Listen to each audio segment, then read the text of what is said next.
সন্ধ্যার আড্ডা জমে উঠেছে। তো আছে বড়দা, আমাদের বাড়ির জামাই।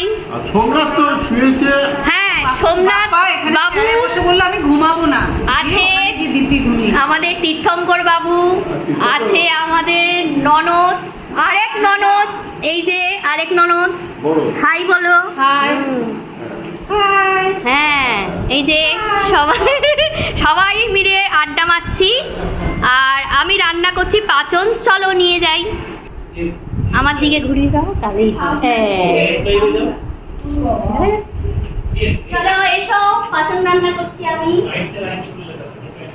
দেখো কড়াইটা, এই যে দুটো কড়াইতে হচ্ছে পাচন। এই যে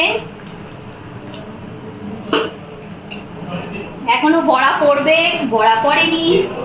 তো টাটা বন্ধুরা, আবার পরে দেখা